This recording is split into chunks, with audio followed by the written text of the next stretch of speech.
School की एक अजीब सी रियलिटी है। फ्रंट बेंच पर जो बैठता है वो कभी क्रश नहीं होता, टॉपर कभी पॉपुलर नहीं होता और बैक बेंचर हमेशा सेंटर ऑफ अट्रैक्शन।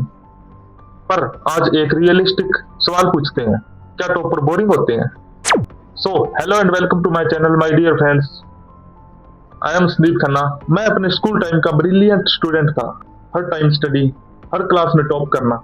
जब मैंने 10th टॉप किया था तो मेरा नाम अखबार में आया था एंड ये वो अखबार है एंड ये मैं हूँ। एंड पिछले 5 सालों से यूपीएससी की प्रिपरेशन कर रहा था एंड पिछले साल प्रिपरेशन ड्रॉप करके अपनी स्किल पर काम कर रहा हूँ। मैंने अपनी लाइफ में जो भी एक्सपीरियंस किया है वो आपके सामने लाने की कोशिश करूंगा।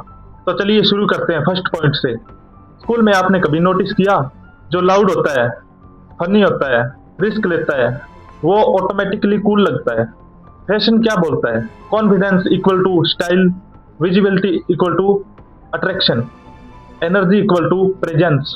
बैक बेंचर क्या करते हैं? Loud laugh, casual dressing, rule break, teacher argue. Toppers क्या करते हैं?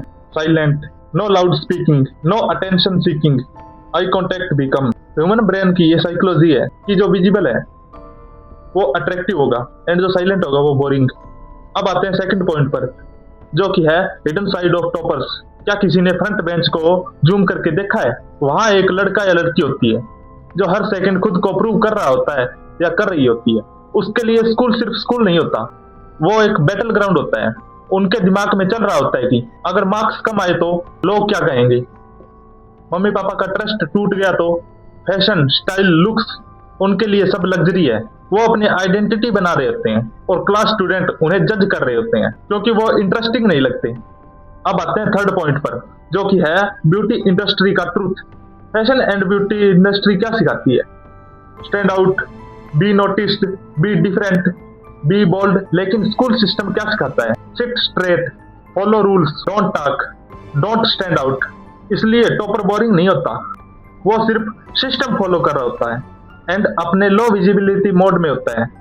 अब आते हैं फोर्थ पॉइंट पर, जो कि है real attractiveness. Looks, style, attitude temporary attraction होता है, लेकिन discipline, focus, growth mindset permanent attraction होते हैं।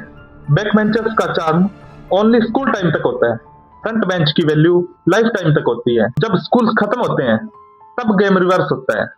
जो साइलेंट था वो स्टेबल बन जाता है एंड जो लाउड था वो लॉस्ट हो जाता है। इमेजिन करो, एक टॉपर जो कभी किसी का क्रश नहीं बना, उसने कभी कॉम्प्लीमेंट नहीं सुना, उसने सिर्फ ये सुना कि मार्क्स कितने आए हैं। वो अपनी क्लासेस में फर्स्ट आता रहा बट किसी की प्रायोरिटी नहीं बना। ये अट्रैक्टिव होने का नहीं, ये अनसीन होने का पेन है। सॉल्यूशन क्या है? मैं अपने से शुरू करता हूँ। मैं स्कूल टाइम का टॉपर था, मेरा ध्यान सिर्फ और सिर्फ स्टडी में था। मैंने ऐसे बहुत से स्कूल लाइफ के पल मिस कर दिए जो कि मैंने अब महसूस किया है। स्कूल लाइफ सिर्फ एक बार आती है और इसकी अहमियत इसको पार करने के बाद ही पता चलती है। स्टडी इज इम्पोर्टेंट बट अपनी लाइफ से भी इम्पोर्टेंट नहीं है। पढ़ो उतना ही जितना कि बॉडी उसे डाइजेस्ट कर सके। एवरेज रहो लेकिन उन पलों को मत खोने दो, क्योंकि इन पलों की अहमियत किसी स्कूल ड्रॉप आउट से पूछना कि क्या वैल्यू थी इन पलों की। टॉपर सिर्फ फ्यूचर की टेंशन में जीता है, लेकिन मैंने ये एक्सपीरियंस किया है कि फ्यूचर कभी नहीं आता। जीना है तो आज में जियो, प्रेजेंट को जितना एंजॉय कर सकते हो करो।